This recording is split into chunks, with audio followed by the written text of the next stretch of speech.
Hello, and welcome back to Reverse 1999. So, remember when I said I'll see you in 2 weeks? Well, never mind, I forgot that. We had an anecdote still. The last film, Bette's Anecdote. I was thinking, since we don't know a lot about her in the story, she hasn't appeared yet or any event, let's go and read a little bit about her in her, I'm gonna say something, I'll do that. I know how to greet a new friend like you. Alright, where is she? There she is. Hello, please take a seat.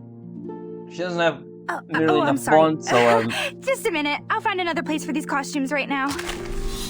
let's take a look. Bette, an arcanist's work exhibited in the 1930s for 20 years. Completed in summer of June 22nd, exhibited in Los Angeles, California, USA. Okay, so she's from Los Angeles, California. She's around 20 years. I don't trust this number at all, because reverse ages are a bit weird. But all right. Voices. Excuse me, is this the way to the audition? Okay, I'm not good. Raindrops and dance? Singing under the street lamp? Ah, that one classic dance in the rain. Huh. If someday I could be starring. Okay. Hello, I am Betty. I'm here for the new character okay. audition. I'm gonna present to you... No. Hello, my name is Betty. I'm here for the audition. Hello, please take a seat. Oh, I'm sorry. Just a minute, I'll find another place for these costumes right now. Oh, bacon? A big no-no for all beautiful girls on the film crew. They envy my ability to change appearance. Oh. But I am so jealous of their lines. Oh, so she can change appearance, huh? Oh, hello. I didn't realize you were here. This is just a notebook. Nothing special. It's just my script. Cover my hair, blur my features. Now it's all up to my acting. They might be a little rough. To tightly grab the eave does require abundant practice. Before the advent of sound in films, body language was the only way to express emotions. See? Like this. Okay, that was cute. Right. Never give up. The future is bright. Everything's gonna be all right. A 700-degree flip and a 3.5 backward somersault? I'm not sure. Are these heroics really necessary? Okay. Arrangement noted. And the other ones are unlocked. That thing. Okay. Fedora has notches. A worn fedora, the holes on it make it look worthless, but it's essential for its owner to play a gentleman well.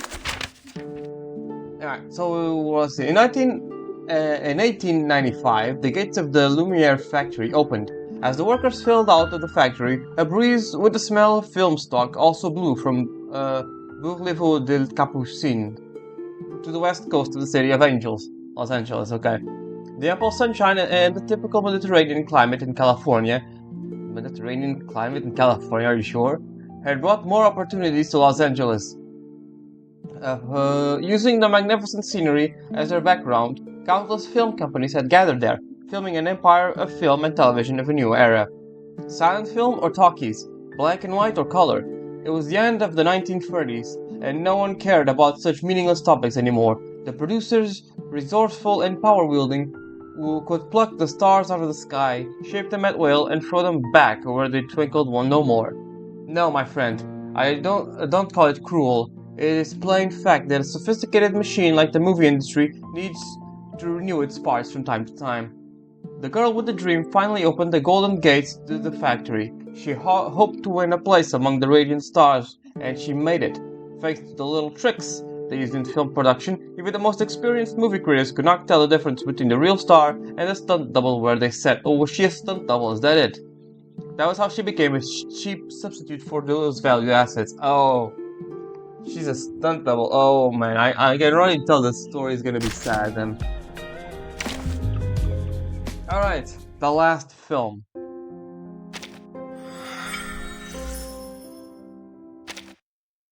A cry across time. Awakening in another era. Oh boy, I can already tell this is gonna be post-storm. Oh boy.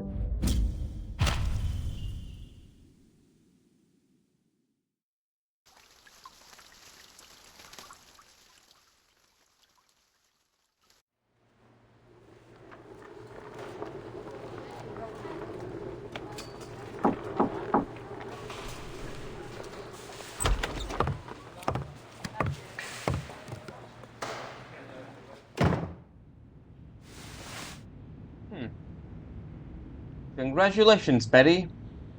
For me. Oh my god, I can finally stop pretending to be someone else on the big screen. Oh, that's kinda sad. Okay, no, yeah, she is a stunt double. That's what she's talking about. Alright.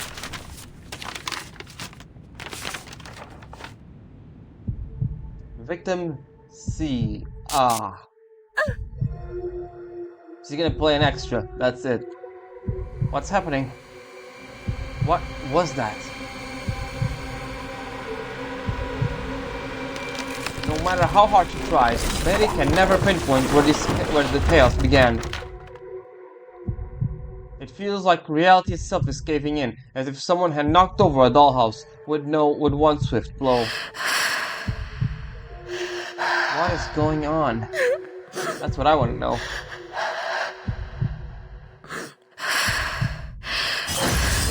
The world is falling apart. Raindrops rise from the ground defying gravity, while her thoughts plummet, free falling into the pavement of a film set. The scene flips. A woman that screams echoes in her ears, sharp and frantic, but it isn't Betty's voice. It belongs to someone else. I've gotten too deep into my role and forgotten where the script ends and reality begins, or was it something the camera captured?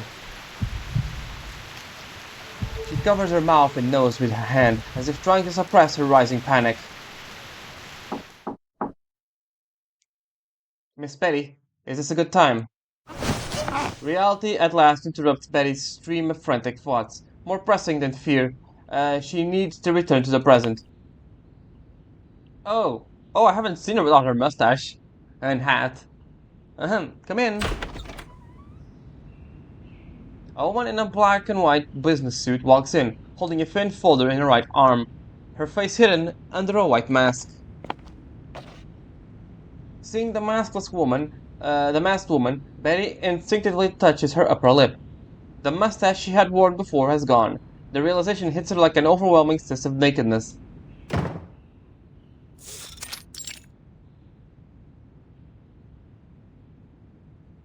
Feeling any better after a night in your own bed? Me? Oh, I guess so. She is still alive, at least. Your body has recovered well. You should be able to begin the intake process today. Though she can't read her face behind the mask, the voice carries a certain kindness. She takes out the form and places it in front of Betty. Intake. There is no rush. You have plenty of time to think it over. After all, you've been through a lot. You may need time to process it. Betty takes the form and scrolls across it mechanically. St. Pablo Foundation. Name. Gender. Arcane skill. How many times did she fill out the form just like this over the years? But the words only pass over her lips. They never sink in, never become anything meaningful. Betty stops reading and stares blankly at the form. Do you have any questions? Outside. Betty recalls the nightmare she had barely survived. So she survived the storm. Oh god. What happened out there? Oh boy.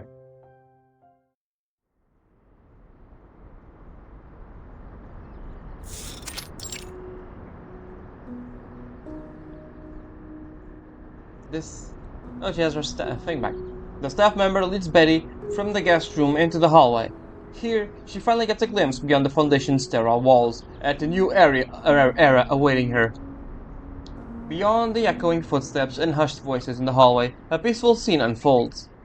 A deep blue lake stretching far across the horizon, a white sailboat drifting towards its center. On the shore, a family sits on the pale picnic blanket. The children are running in and out of the shade of the trees, while their mother watches them from the edge of the grass. The outside world is safe now. Once you've recovered, you'll be free to leave the Foundation, though few choose to. The sunlight is soft, carving out crisp shadows without feeling harsh or glaring. The air beyond is fresh, a stark contrast to the chlorine-laced sterility of the hospital. It feels like the real world. But Betty frowns, staring at the idyllic scene in disbelief. There's something strange here, eerie almost. Her pupils tremble, and the illusion of peace shatters, but the disaster is one only she can see.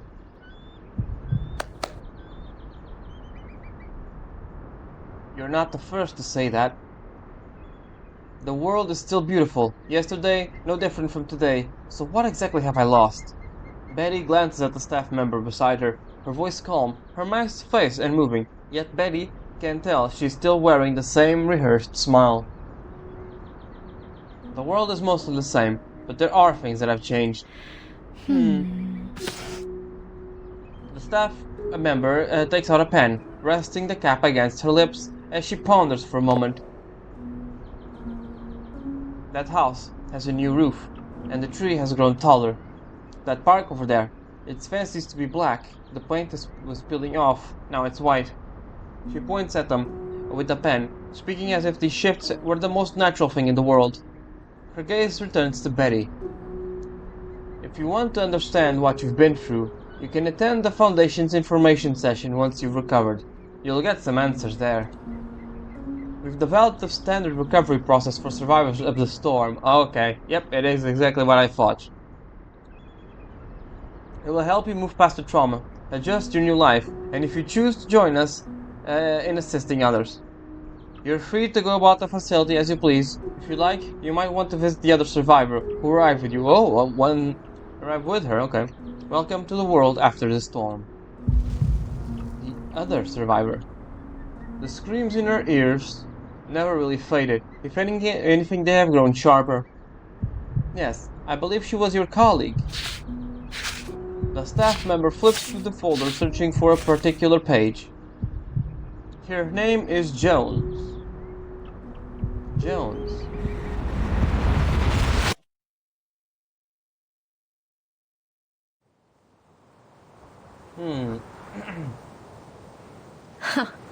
I hate this place. Jones braces herself against a fake brick pattern wooden panel with one hand, pressing down her wind-blown hat with the other. Her elegant face is caked in thick, exaggerated makeup. It's ridiculous. It's so high up, and the walls feel awful. They just slapped these painted panels on and called it a day. Why should I have expected better when they call this mess out of my face makeup? Perched atop the tower set, Jones makes no effort to hide her frustration. My eyes sting. This Foundation is already running like a soup. I feel like I'm going to pass out. I'll try to get this one take so we can wrap up. Betty keeps her head down, double checking the harness around her waist, making sure it doesn't peek into the shot. In a few moments she will be playing the mile lead, leaping out of the tower right in front of Jones. You better get it in one take, Miss Betty. I heard you're a real professional. Yeah. The grumbled compliment leaves Betty unsure whether it's genuine or sarcastic. She returns to the safety checks, not wanting to push Jones' temper. A top Hollywood star like her could have Betty fired with the snap of her finger. When are they calling action? Oh. Her words are cut off abruptly, like someone sliced them clean through. Betty glances up in confusion, trying to see what caught her attention. So, Betty is from like the 1910s, roughly. So I'm gonna guess this is like the Vienna storm. What is that? Huh? Joan's body stiffens and she looks ahead. Something is wrong. Following the same eye line, Betty turns towards someone beyond her comprehension. The sky begins to take a kaleidoscope like panoply of colors. The phenomenon spreading out like a flood over the horizon. Reality begins to unravel around them. leaving the tower standing out like a strange island. Oh, so until it collapses. Oh, never mind. I thought the tower was immune to the storm. Nope, it wasn't.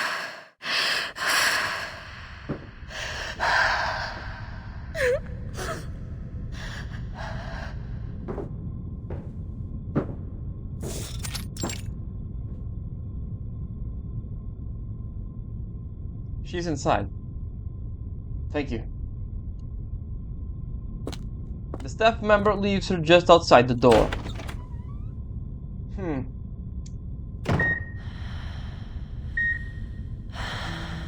Beyond the thick glass, a woman lies inside a capsule-like machine. Her face warped in bandages, several grayish-white square monitors are angled towards her head, the head of the device, watching over Jones.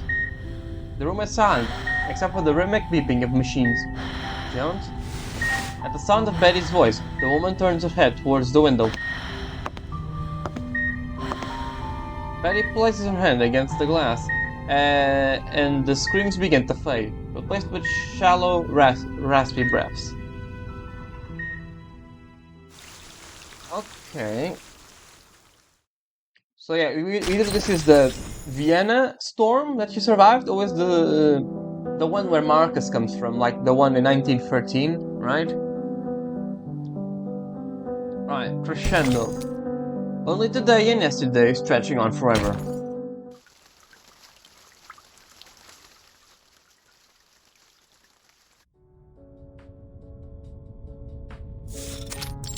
Meeting room, foundation.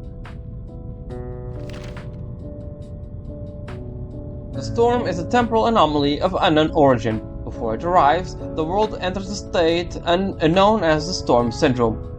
Foundation staff members sit at the speaker table, delivering a monotonous, rigid explanation of concepts passed beyond Betty's imagination.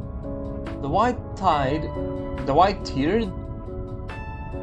conference hall is filled with other people, all survivors of the storm.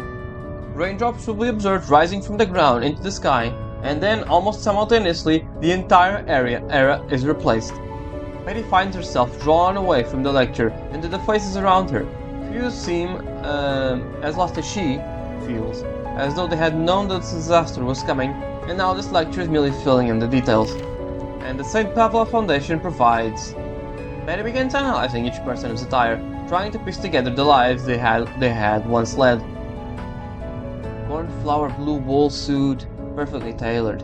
Gold-striped brown tie, gold watch on the left wrist, a stockbroker. Champagne dress, with the white fur shawl, pearl necklace, a wealthy housewife. Betty continues.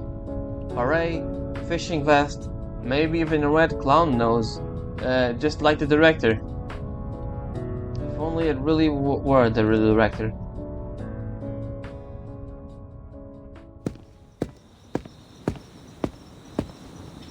This is not a good time to be alive. Oh boy. The streets at night feel like a jungle, a few remaining lights flickering like the fireflies in the darkness. A man walks past one dimly lit alley after another. With the economy in ruins, people go to bed early, not just to save on lighting, but to sleep through the hunger.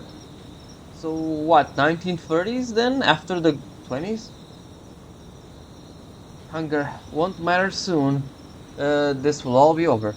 The metal button on his top hat occasionally catches stray beams of light, and the tip of his cane scratches against the walls at you as he walks. He pays no mind to the homeless, huddling near the alley's entrance, striding toward the dimly lit restaurant. The door is locked. Though the fogged-up glass, a faint silhouette moves inside. A flickering streetlight casts an uneven glow onto the asphalt, and the shadow beneath it grows and then swallows up the last slivers of light. Click. The restaurant's sign goes dark. Wait! The man hurries forward, reaching to the door. It's me! The shadow inside hesitates. Then thick wooden boards are pulled aside, iron chain unwind, and finally, a lock is undone. What? Betty. The apparent man grins and removes his hat, a thick, neatly braided plaid falling over his shoulder. Got any meat left? The shape beneath the man's clothes begins to shift. In a moment, his silhouette transforms into that of a familiar woman. I could go for a steak if you have any. Steak? Why do you think this is the Ritz? The owner turns and walks towards the kitchen, waving Betty inside.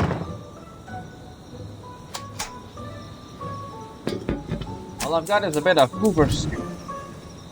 Make mine with a bit of meat then. Betty beams. The fake mustache on her upper lip shifts awkwardly with her smile. She slaps a handful of bills into the counter and spreads her arms wide. I landed the speaking role. I must have been thanks to that stew from last time.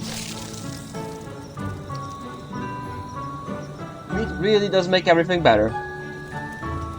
The owner doesn't turn for his task and he stirs the pot of congelating stew. That's surprising. Is that right? The fire crackles beneath the pot, melting the hardened fat and releasing a thin but enticing aroma. She grips the edge of the counter with a wide, almost childlike smile, anticipating the coming meal. The owner grabs the pot sides to pull a portion of stew, placing it in front of her with care. That doesn't seem with care. The weight of the plate makes a satisfying sound as it falls onto the counter. So in the house, for all the scripts you memorized but never got to perform, you've earned it. Ah, this is a nice dude. Thanks. Betty picks up the spoon, taking one bite after another of her hearty stew. Tomato sauce splatters on her white shirt as its warmth hits her empty stomach.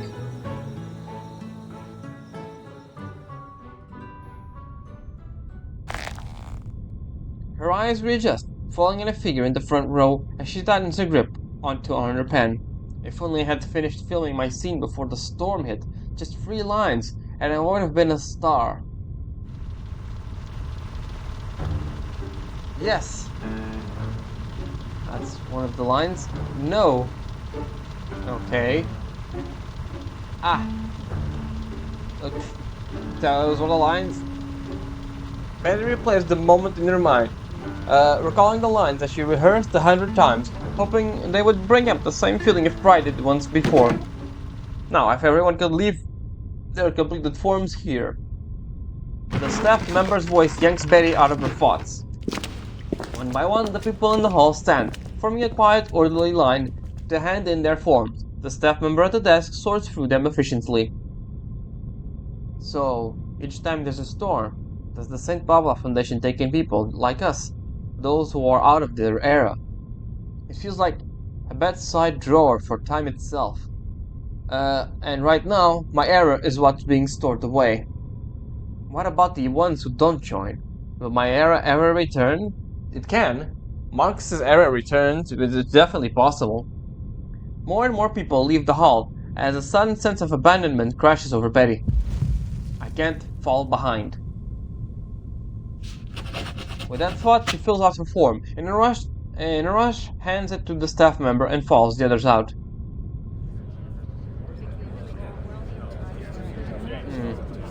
Standing in the hallway, Betty looks towards both ends of the corridor. It dawns on her that people of this era seem not to be the sort to linger. Betty watches as their backs disappear into the distance step by step, swallowed up by the corner where 2 walls meet. Her fear of falling behind might have been shared, but it gives her no sense of belonging. Betty touches her stomach, neither hungry nor full. There are no more films to shoot. What then is she supposed to do? You're supposed to be a Hollywood star, Betty.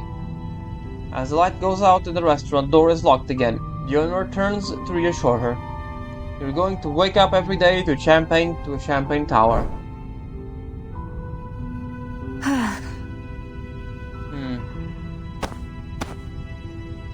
I guess I should go see Jones because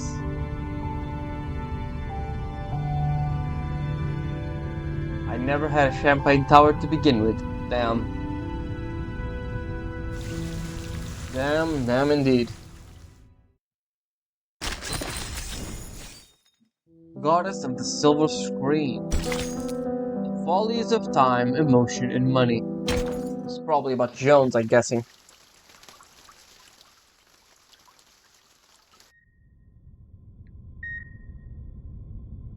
Jones hasn't moved from the capsule-like bed, her face still hidden under layers of bandages. Right now, she is more suited to play mummy than a princess. Betty catches the thought before letting it hit her. A thin white sheet covers Jones' frail frame, the folds rising and falling like mountain ridges between her body and the bed. As Betty enters and approaches, the once princess opens her eyes. Oh, that.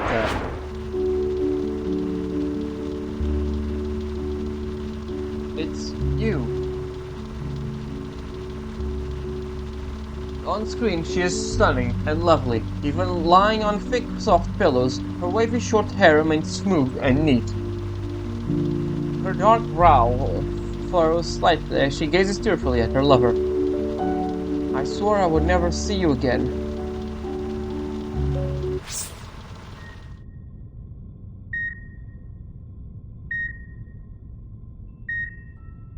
But now, she clings to life in this strange glass coffin. You saved me. Otherwise, I would have broken my neck long ago. Betty freezes in place. She has no memories of what happened after the fall. Come closer. Her voice, devoid of vitality, drifts over like a spirit and dissolves into the air, leaving Betty to guess the words from her weathered lips. She moves closer until she reaches the glass barrier, remarking that she has never been this near to Jones before. What about the others? The radiance has faded from her eyes. There's two glass beads that look around and seem to find some refuge when they meet Betty's own. So what, did they replace her eyes or just a metaphor? The others. She means the film crew. Back in the unfinished past that Betty and Jones left behind in the 1930s. Okay, so it's 1930s. Got it. So is this a storm we haven't heard about yet? It's like Verton's storm or something when she was young. Betty opens her mouth, looking at Jones' frail state. She can't bear to part with the obvious truth that hangs over on her lips. A lie slips out instead. They're outside. Outside the foundation. I mean, technically outside the area. Technically, she's not wrong. Yeah. Don't worry about them. It's a lie of omission. Betty stamps out, in fear that Jones will press further. Outside? Where? Doing what? But Jones only nods before asking her next question. What about the camera? Her eyes search the room weakly. I had the camera with me. Betty notices the red veins cascading over the whites of Jones' eyes, making them seem almost translucent. Where is it? The camera. Jones falls into a seizure. Betty isn't even sure how her conversation ended. Maybe someone had stopped it. At some point, the nurse rushes with a syringe in her hand. See, I can read that fast. A clear liquid flows through the milky white tube into Jones' body. Initiate emergency measures. Clear the room.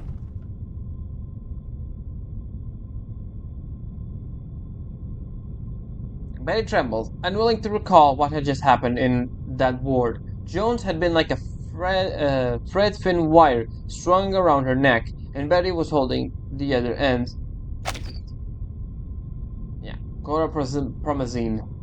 Got it. It feels like if I moved my finger, Jones would fall away right before my eyes.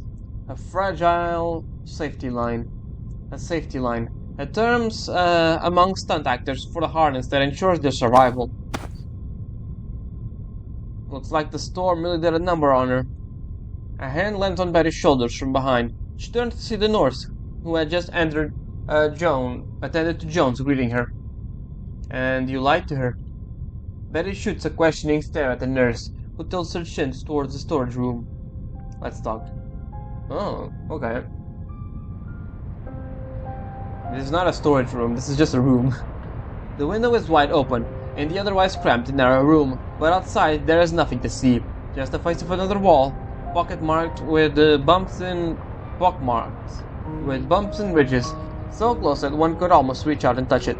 The nurse introduced herself as Laura, as she stands by the window, leaning outside, the cigarette in hand. You're not even her little sidekick, are you? Are you?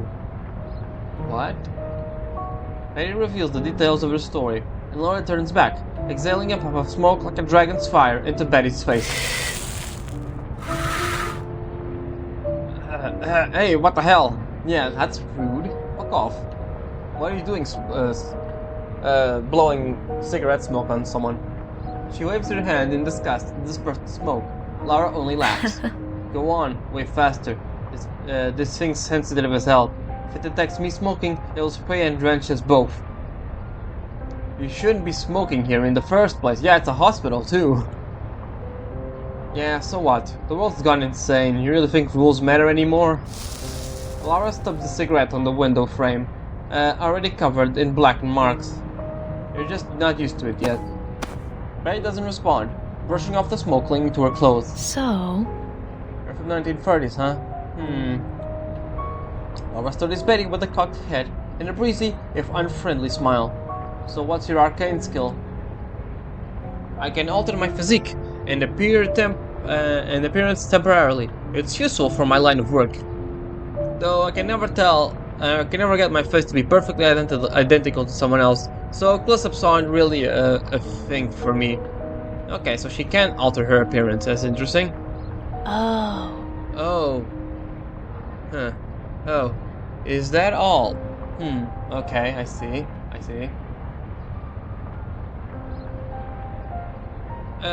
Not all of it, no. If I shift into stronger form, my strength increases with it too. Maybe it's not the flashiest arcane skill, but it's been good enough for me.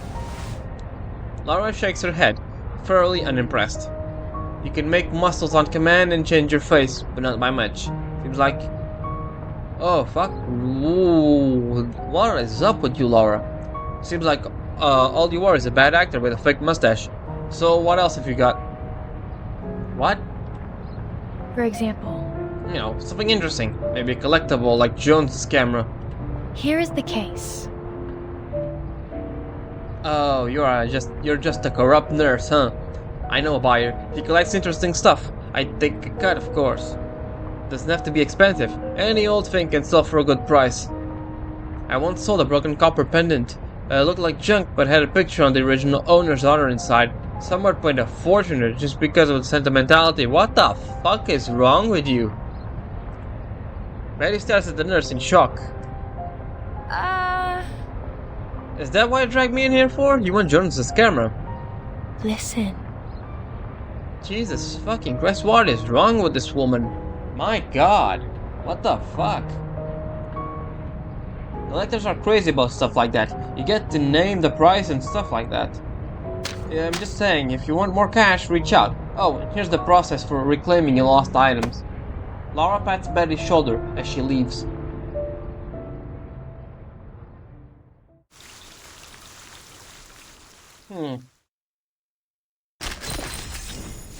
The world she longs for. Hope lies on display within a glass case.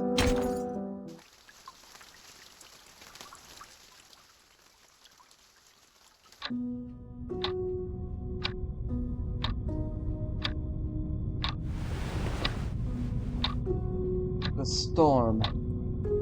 The memories of that day keep looping in her mind. She desperately wants to make sense of it, but her thoughts are blocked, like a sky flaming up on a window over and over again. Betty sits up, flips her pillow to the foot of the bed, then dives into it, burying her face entirely within the plush.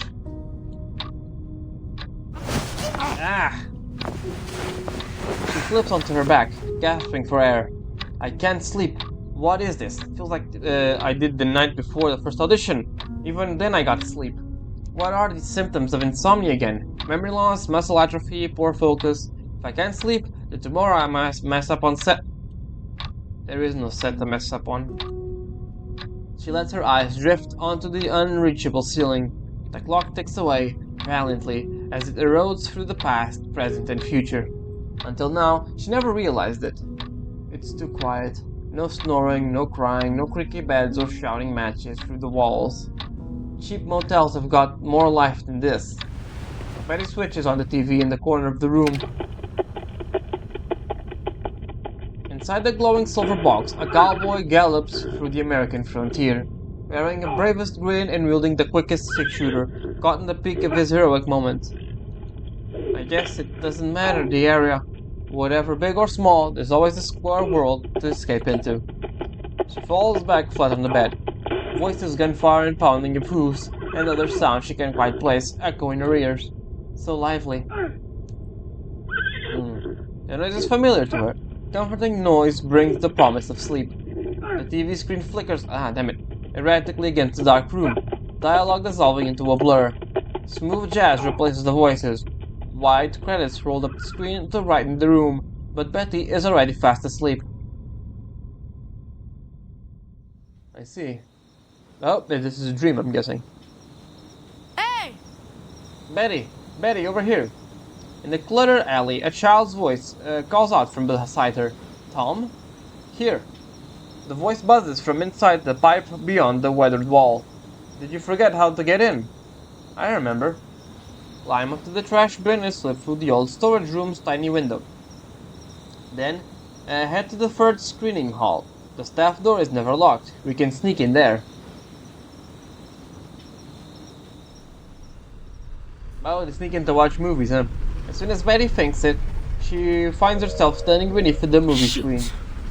My neck hurts from craning like this. Heck, why does the usher have to sit at the back today? Betty sits cross-legged in the front row chair, tilting her head all the way back, engrossed in the movie. Up this close, the screen is slightly warped, but she isn't bothered in the least. A train speeds through the western desert. The heroine is held at gunpoint. No. Seeing the heroine in danger, Betty covers her eyes. Keep your trap shut, or the ticket guy's gonna figure out we're down here. She nods, sliding her hand over her mouth instead. Cowboy William staggers from a gunshot, red spilling out from his body. Then, miraculously, he gets back up and pulls out a pie, baked rock solid at the bottom by the heroine from his vest. Knocks the villain flat with a pie and saves the heroine. Okay, that's like more of a comedy than the western. The end.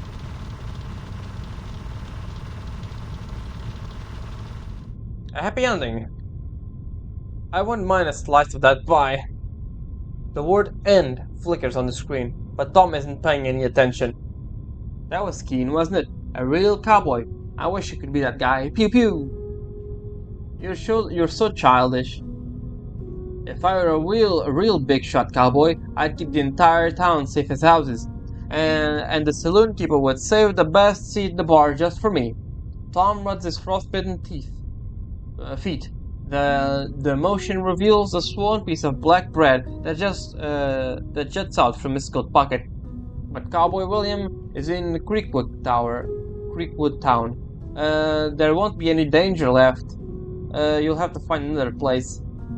Obviously, we never go to Creekwood. That place isn't even real. What? Not real, but she thinks the movies are real. It's just a made-up story with actors in a fake set. There's no such town as Creekwood, and no Cowboy William. You don't really think everything in the movies is real, do you, dummy? Oh, so that's how it is. But instead of disappointment, she looks somehow even happier. That just means it's a place I can reach. What? Don't you get it? Yeah, it's a fake world, but that means I can create my own world too. A world without unemployment, without poverty, without hunger, without cold. Where everyone has enough food in their bellies and warm, soft beds at night. I'd have music playing endlessly. The summer would always be bright and sunny, and the winter cozy and cheerful.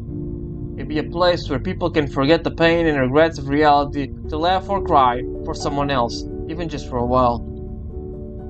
A square world that protects people, a picture of beauty and hope. That's the world I want to make for me, and for everyone else too. Oh, Betty.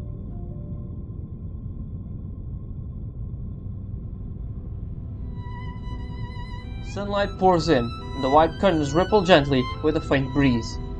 Music floats out from the television, notes flowing with time over and over, second movement third movement, twisting, looping, intertwining. She lies still on her back, trying to hold on to her dream, but it fades from her mind like sand slipping through her fingers. Why did I remember something so long ago? Tom died on a winter day years ago. His father, laid off and unemployed, had clung on to him as he perished inside a coal stove. Oh my god. Betty had forgotten his face until last night. Eesh. Yeah, it was 1930, the Great Depression. It was the time of the Great Depression, so yeah, I wouldn't be surprised if there were a lot of people hungry. Thinking back on that, on last night's dream, Bette returned to the Lost and Found section. A few people are milling around the section, and the two clerks behind the counter are chatting away. Hi, I'm here to collect this camera. Betty hands over her documents to the clerk. Oh wow, you made it. At the woman's exclamation, a few warehouse staff peek out, eyeing Betty with curiosity. You know me? Of course, everyone's talking about you two. A lady with half her face soaked in blood was found dragging you with one arm and plugging a camera with the other. How's she doing? Oh! So, like, Betty somehow saved her, but then saved Jones, but then Jones dragged them to a place where the Foundation found them, huh? The surrounding employees nod in unison, vividly describing the scene. She survived. You mean that Jones saved me? She did. And that camera too. At first we thought this thing might be some kind of awakened, but it's just an ordinary old thing. The staff have already fetched the camera from storage. They chat excitedly about Betty, Jones, and the camera, marveling at the bond between them. Watching them, Betty pictures a white figure in her mind, smoke swirling above her head. Lara doesn't belong to any area anymore. She's a heartless bastard who doesn't care about emotions. Damn it. She'll never understand. At the tail end of the conversation, the woman looks regretfully at the camera before handing it to Betty. What could be inside that thing that's worth so much trouble? Reaching over the counter, Betty takes the camera. There are still splotches of dried blood on it, but she holds it close to her chest. Outside that square box, I can protect your dream too, Jones. You'll wake up and we'll finish this film together. Oh, poor girl. This is the very last movie of the 1930s. Oh yeah, it is. It's not even finished. Yeah, if you could... Technically it is, huh? I guess I'm... Perfect double. Look, her dream is nearly picture perfect.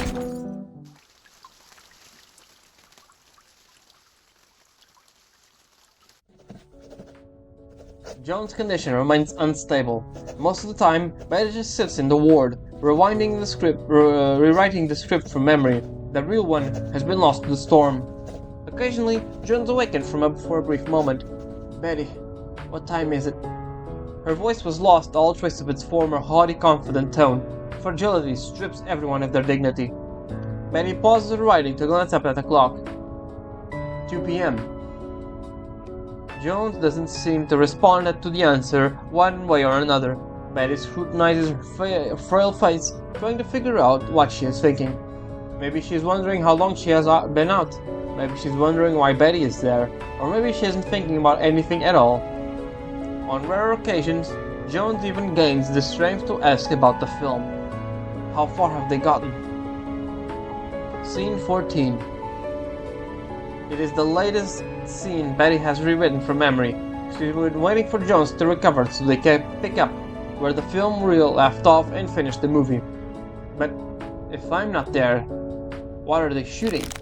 Betty rubs the corner of the script between her thumb and forefinger, rolling it into a tiny curl. Oh no, she didn't tell her, did she?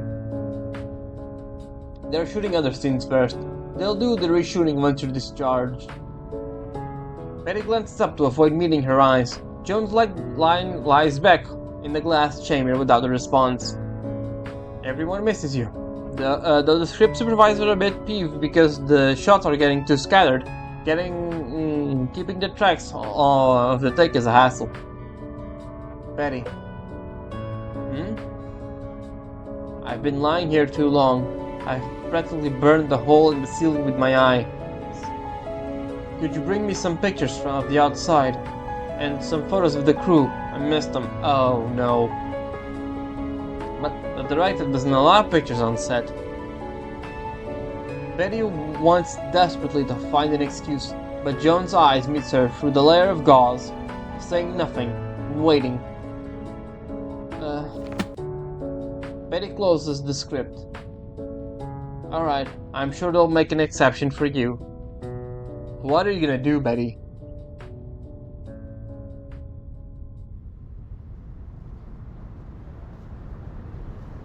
The lake shimmers. Women in light dresses stroll the grass. Men with fishing rods lie on the shore, releasing their catches back into the water. But this isn't the scenery I need. Betty hurries past them, carrying a rounded bag on her back. She finds a quiet spot and sets the bag down. This place at least doesn't have any strange buildings in the background. You could almost mistake it for the original filming location. After agreeing to Joan's request, Betty devises a little trick to deceive the Foundation. When she settles on a good angle, she pulls out a camera and rummages through the clothes, slipping out a fishing vest and a beret. The director was always wearing something like this, but now, Betty hesitates. Searching around, she realizes only now that she can't be the director and take the picture at the same time. She needs someone to press the shutter for her. A young woman sits on the grass not far away, sketching the landscape. Betty takes a deep breath and approaches. Excuse me, miss. Oui? Que voulez-vous? Something like that. Yes, do you need some help? The woman lifts her hand to shield her eyes from the sunlight and squints up at Betty. She doesn't know French. Betty stares at her lips, fully stunned, as fluid, pearl-like words roll out. Words she doesn't know in the slightest. Tout va bien? Are you okay? The sound reaches Betty's ear, this time more familiar, but still indecipherable. She can at least tell the woman's expression that she means no harm. Looking around, Betty doesn't seem anyone who might help. She has no choice but to rely on more universal language. Can you please? Betty gestures with a box camera. Est-ce que vous voulez que je me prenne une photo? Do you want me to take a photo of you? Photo, yes. Bien sûr, of course. The woman gives her a small nod with a shy smile, and Betty thanks her. Thank you. Then, using her arcane skill, she transforms it into an almost perfect match of the director, face and shape. She turns her face slightly towards the camera, posing as if shouting a direction offset. Beforehand, she had practiced many angles in front of the mirror. This one proved the most convincing.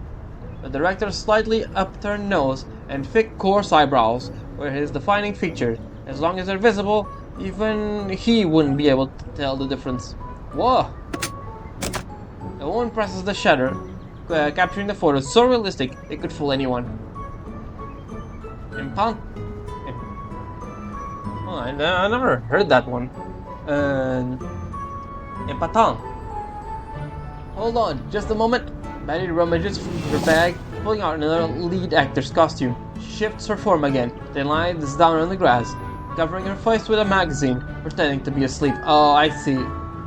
Yeah, that's what I thought. She's gonna Photoshop a photo of everyone. Click. The one presses the shutter again. C'est incroyable. That's incredible. As Betty continues changing outfits and forms, a few curious onlookers begin to gather around. In the distance, more people stop to watch. Betty doesn't want any unnecessary attention, but it comes all the same. After switching into a few more outfits, she thanks the woman profusely with the awkward mercies as she steps back. She packs up her clothes before hurrying back to the Foundation. How are you gonna edit those photos then?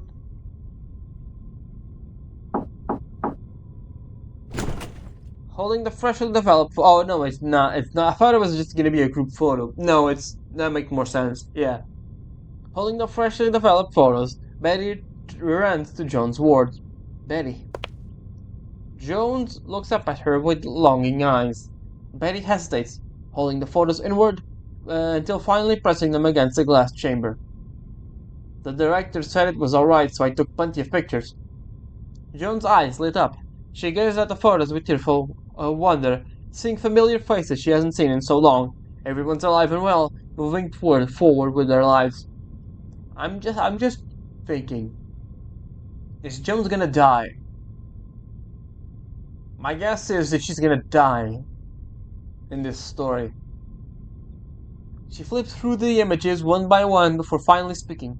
They look wonderful.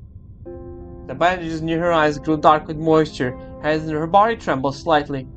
It's as if she could turn, as if she see. My God! It's as if she could feel the life in those moments through the photos.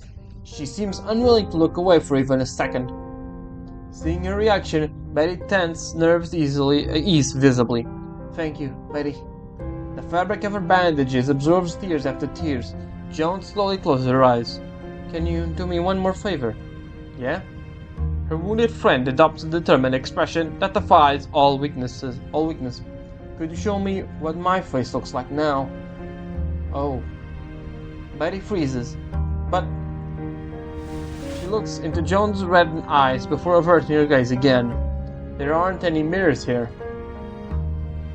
She scans the room, double-checking their spur-of-the-moment excuse. And I don't think you're ready to remove your bandages. What if it pulls at your wounds? But you saw me when they changed my dressing, didn't you? Oh, she wants Betty to transform, I see. So use your arcane skill. Show me. I need to know how long I can get back to filming. Joan's frail fingers press against the inner glass of the chamber, pleading with Betty, who has the freedom to roam the world outside. Just let me see. For a minute. But you know my arcane skill can make me look exactly like you. I know that. I just need a glimpse. Today I'm not really feeling up to it. Joan's trembling fingers rest against the glass, a reminder that she is trapped inside. Just do it, Betty. Just give her at least this. Betty looks deep into Joan's bleeding face, takes a deep breath and closes her eyes. So she does. Oh, she's remembering anything? Huh. Oh, okay, it's the same thing. Okay, I hit space. Oh, she's... Back then, Jones had been untouchable, radiant and dazzling, the kind of star Betty would only admire from afar. Come over here, Betty. Betty trembles her step. She forced herself to push aside the images of Jones' scarred face, burning in her memory, afraid it might color her transformation. Jones studies her closely, while Betty anxiously follows her gaze, terrified that Jones might notice some flaw or hint of her scars. But instead, Jones smiles and laughs weakly. You haven't got my eyebrows right at all. Huh? Hearing her chuckle, Betty flushes red and turns away. How about this? That's better. But the nose isn't quite right either. It should be a little taller. Really? Betty pinches the bridge of her nose, making it appear more defined. Now it's too much. It looks ridiculous. From Betty's perspective, her nose now seems oddly exaggerated. She looks at it, trying to tweak it into something more natural, only to end up cross-eyed. Even Betty can't help but laugh. You're making me look more vaudeville than Hollywood, Betty. Oh man. After a good laugh, Betty falls silent. She doesn't dare meet Jones's eyes again. Instead, she leans against the glass chamber, staring at the floor. Sometimes, emotions spread through the air like mist. Excuse me. Sorry about that, I got a cough going. Sometimes emotions spread through the air like mist, lingering between words unspoken. Why are you crying? Yeah, why are you indeed? Why are you crying? Betty replied, well, insolent, like a child throwing a tantrum. Faint shimmer.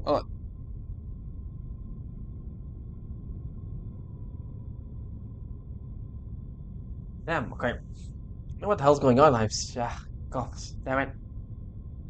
Betty replies, petulant, like a child throwing a tantrum.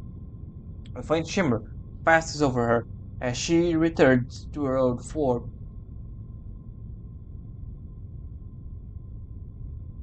Okay, I have no idea what the fuck's going on. It seems like I have a coughing attack right now. God damn. Alright, let's see if I can finish this.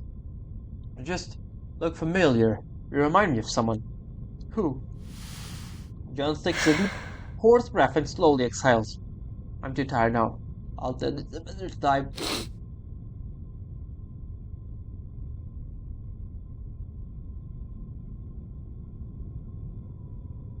Okay. This is getting ridiculous.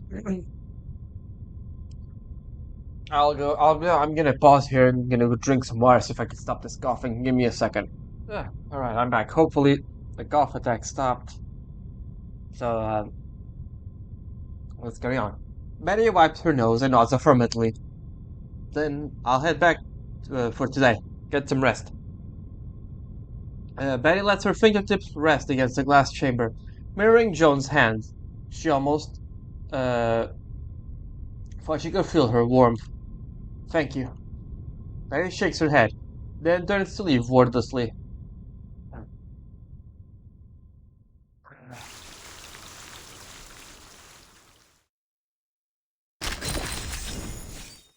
A beautiful day.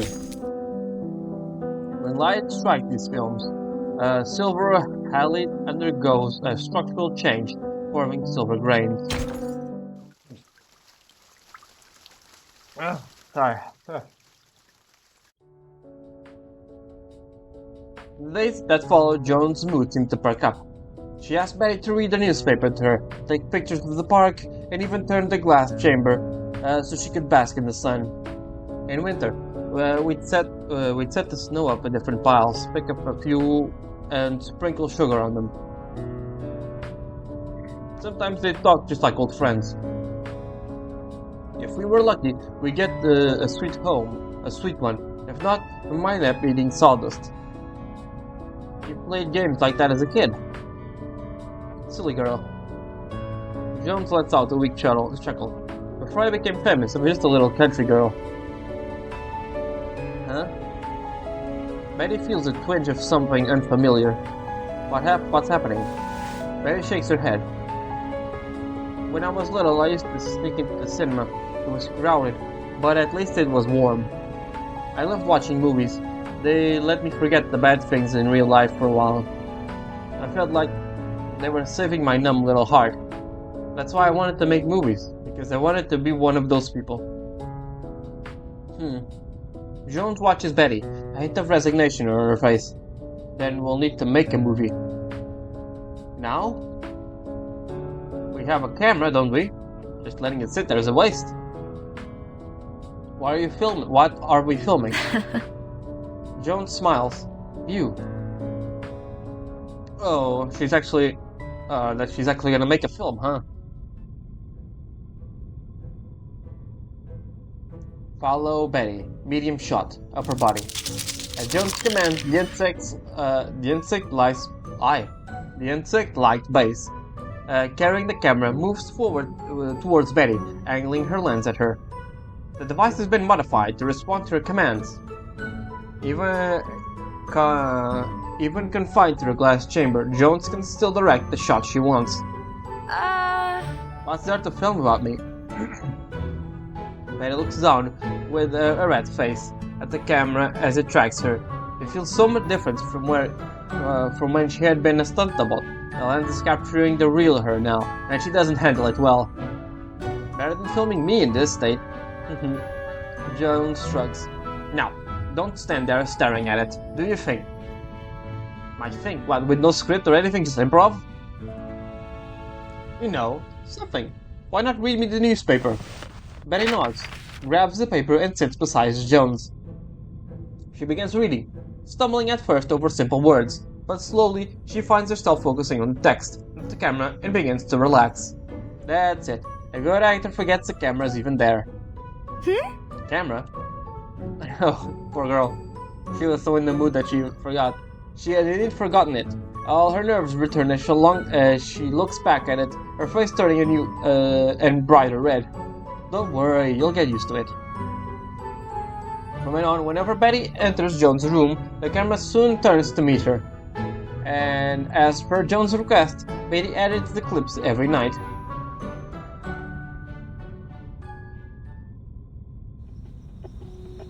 It's a dark room, yeah, okay. Click. In a dim red room, the sound of scissors cutting through a busy silence as Betty trims another frame of film. And this frame next. She draws a line on the back of the film with a pencil, then carefully snips it out with scissors. Setting the film aside, she draws a large, bold letters on a piece of paper. Apple Core. Betty hands peel. Let's do that again. Betty had peeled an apple for Jones, only to be ruthlessly teased for her knife skills. Pharaoh's knife. A horror-style short Jones had asked Betty to shoot, where Jones, wrapped head to toe in bandages, bolted upright in bed, only for the shot to reveal Betty's fake mustache stuck under her nose. The last clip is of Betty laughing so hard the whole frame trembles, the light stiffly shifting wildly, like ink dispersing in a glass of water. This is what movies should be, magical vessels to preserve our best moments forever. She carefully lips the film with tweezers, sorting them into separate categories. Jones will recover and be discharged soon. I'll find a way to help her accept what happened with the storm.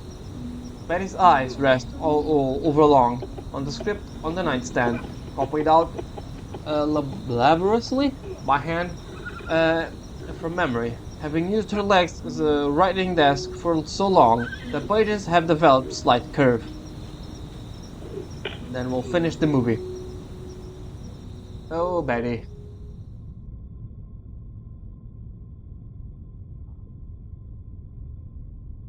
It's late, and the room is dark except for the intermittent flickering of machine lights. Have you decided? Yes. Oh. The insect-like camera base sits motionless, slumped over from lack of instructions. I don't need money. I just needed to give me one thing. What? Jones parts her lips, uttering something far from pleasant. There are better substitutes for that. Suit yourself.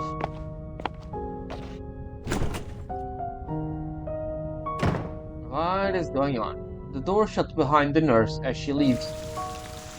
Oh god, is she asking her to enter or something like that? Oh man, that would destroy Betty. Yep, box. A riddle whose answer is determined by its solver.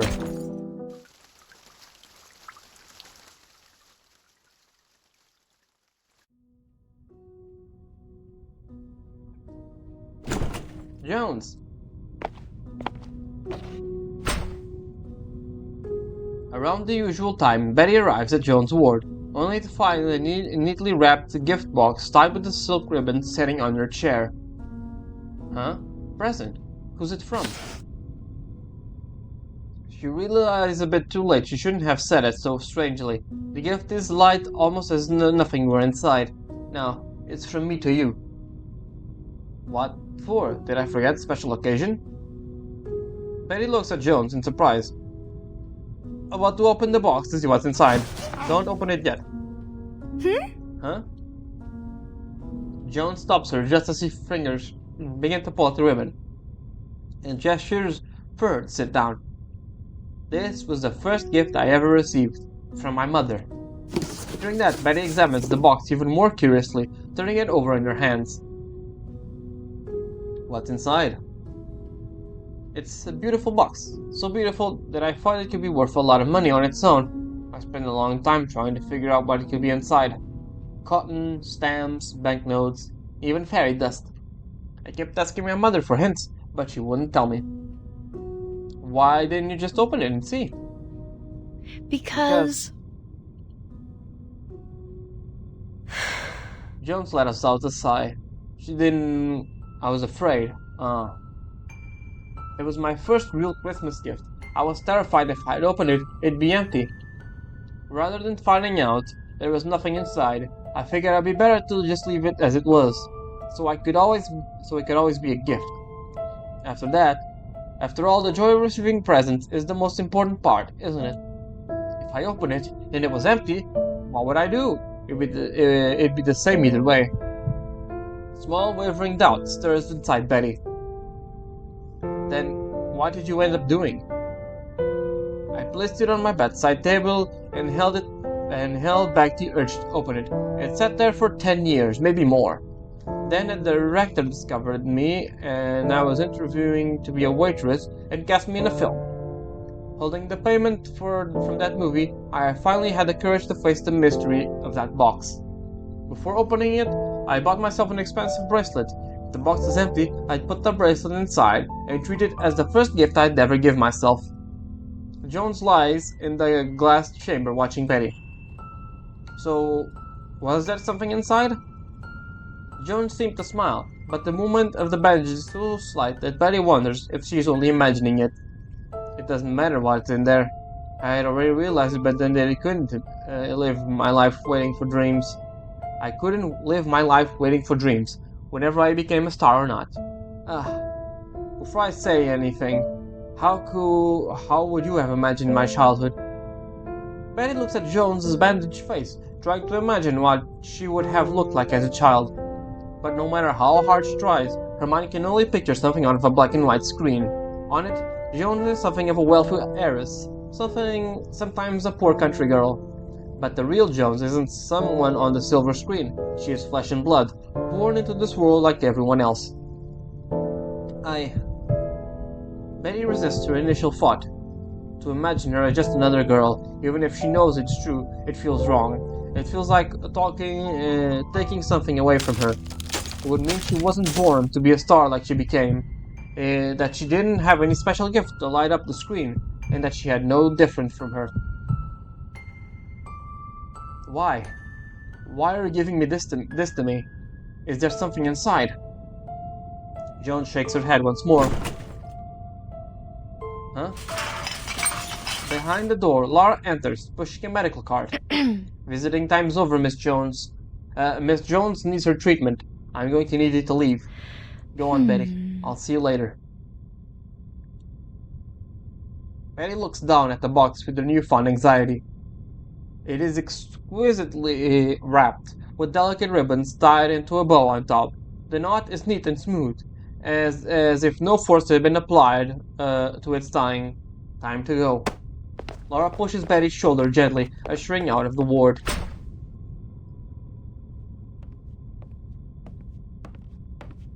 Betty examines the box from every angle as she walks towards her room, her feet shuffling and slow.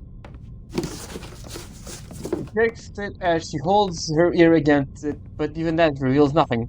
What does it mean? If it's just an empty box, like false hope. Whispering tendrils seem to seep from the corridor shadow, filling her with a quiet sensation of fear. Maybe Jones figured it out. Could she have seen through the illusion I created for her? But Betty searches her memory of her lasting conversation. She had been different, but not in a way that revealed anything. So why give me this box? Should I do the same thing? Wait until I have something to give myself before opening it. People hurry past her, but Betty hasn't moved in what feels like minutes. I must be different from her, because even if this box is empty, I don't think I'd feel disappointed, because the thought crossed her mind and is met with a sudden panic that crawls up her spine. She yanks off the ribbon. It isn't empty.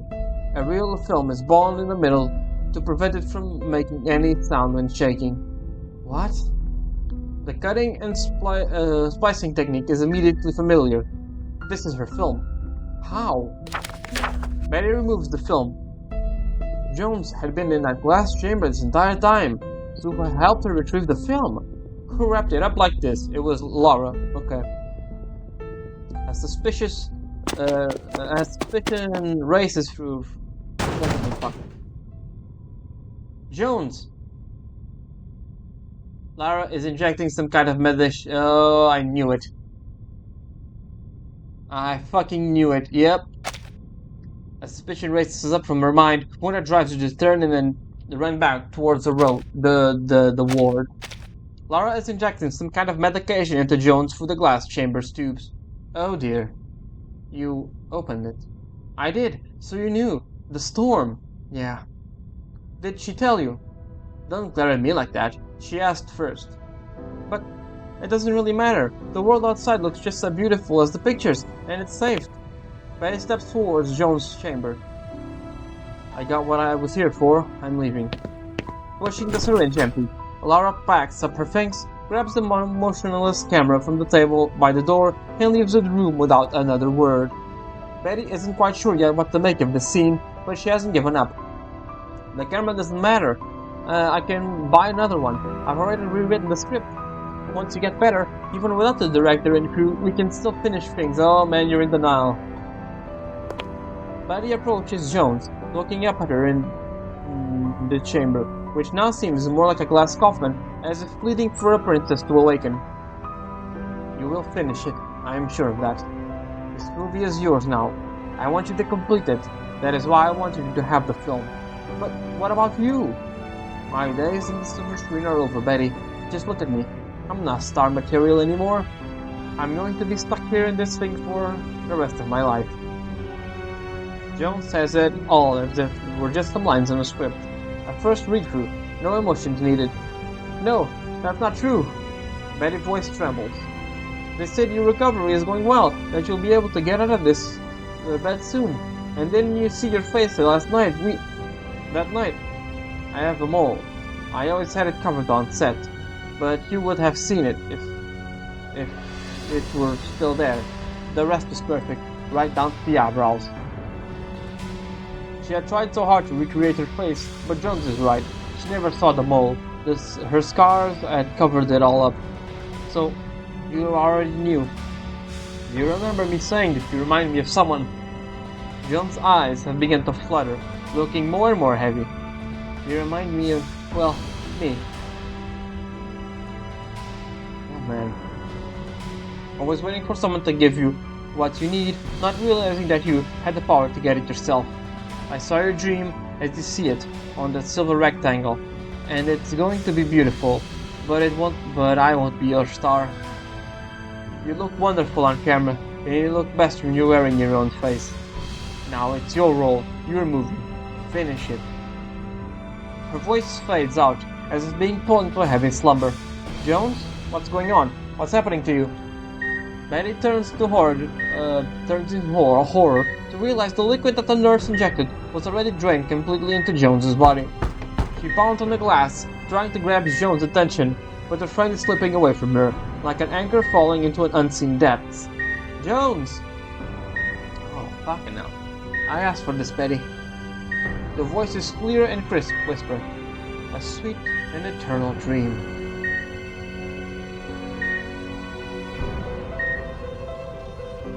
I hate this place. You haven't got my eyebrows right at all. This is your role, your movie. Finish it. A sweet and eternal dream.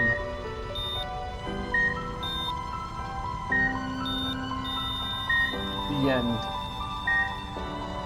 God damn. We really can't have a happy story in this game, can we?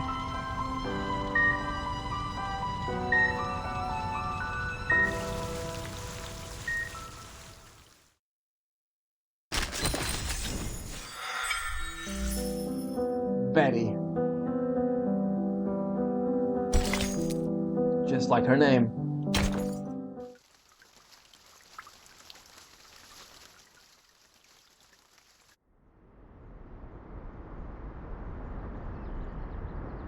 Jones was buried outside the Foundation, lying alone in another era, destined to disappear with the passage of time. Yeah, that's okay. That's actually a thing I was wondering. The dead people, do they they can't bury them in the building, right? So they just my god, that's kind of sad. Can't even mourn the corpses. Huh. Since then, Betty has spent many days alone, though at least now, having joined the Foundation, she has endless tasks to distract her. For in her free moments, Betty still finds herself standing in that hallway, looking out the same window where she first glimpsed the new era. Betty. Huh? What is it, Megan? The two colleagues stand together while observing the changing times. What were you filming? Megan's eyes in the camera in Betty's hand, shoving she bought with a newfound salary. Nothing, just carrying it around. How long has it been? How long has it been? How long has she been trying to use up that roll of film? She could never find the right moment to open the lens. I don't think inventorying a warehouse could count as riveting cinema. If your daily work is just repetitive mechanical tasks, then yeah, sounds fun. Megan leans back against the railing, looking up idly at the ceiling.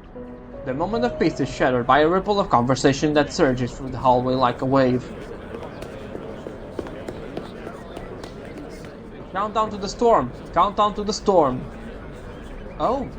Megan straightens up and pats Betty. We've got work to do. What do you mean? A storm countdown means that in 24 hours a storm event will occur. You should get back to things are going to get rough.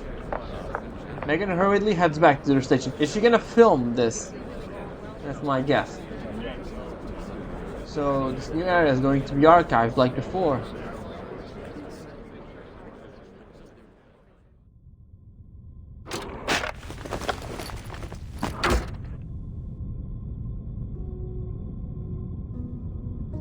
Inventorying era relics, checking historical records, accepting her pre-storm preparation tasks in a daze. Betty sits in the cluttered storage room, verifying numbers and items. A Turkish kebab machine that uses light bulbs to cook meat. Betty checks a box on the form. A super mini TV. What are they even inventing? The word is tedious and dull, but somehow Betty's hands cannot help but shake. The storm countdown has brought with it a grip on her heart.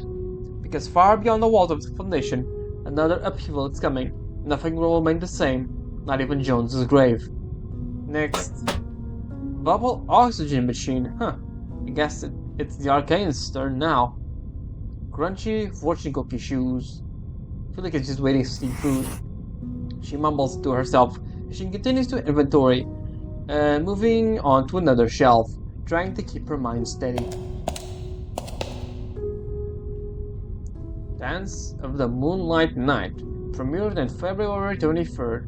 Huh? She glances up and takes a shocked step back. The shelf with film is filled with reels of film. She had been avoiding the shelf since she started working here, avoiding Jones's death. 1940, 1939. So that means, could it be? She finds herself pulled to the section holding films for the 1930s. The reels were neatly arranged. Once I worked on as a stunt double. Once Jones started in. She scans over the meticulously organized reels, the fort building like a flood behind a barn. Behind a dam. What the hell did I read barn? But Jones will disappear soon, like a fossil, buried in the layers of time beyond my reach. You look wonderful on camera, and you look best when you're wearing your own face. Jones. She didn't star in her film. She didn't touch her film at all. When she buried Jones, she had buried that part of her in the same grave. What should I film? Yes. No. And then...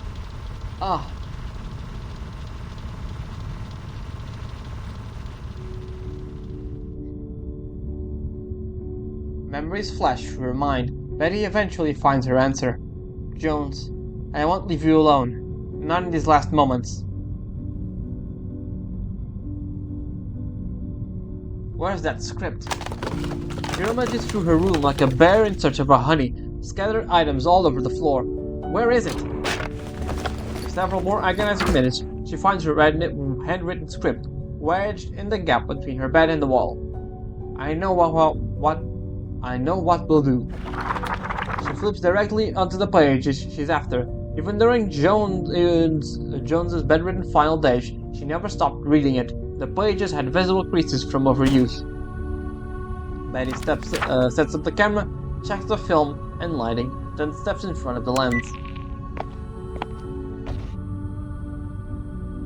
Yes. No.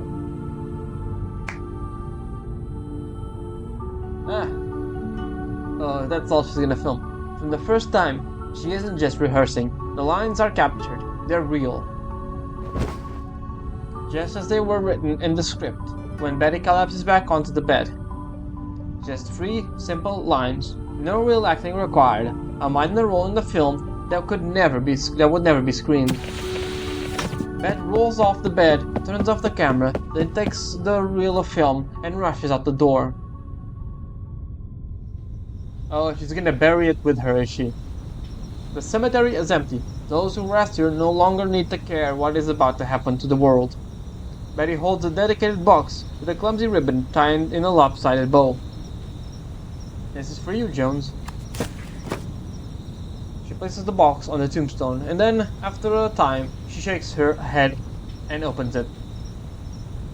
It's our film. I finished it. But that isn't all.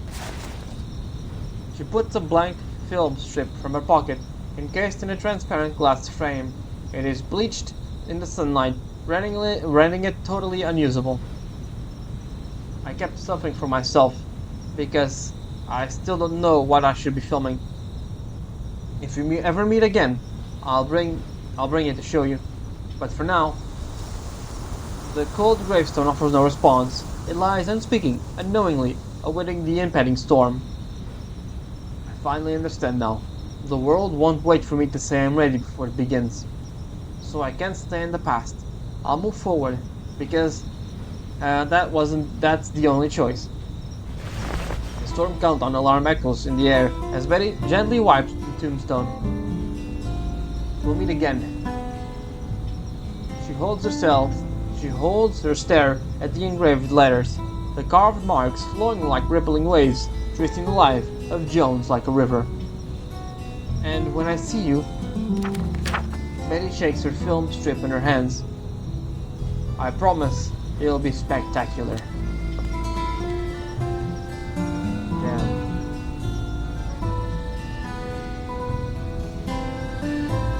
The last film of the 1930s. Jeez.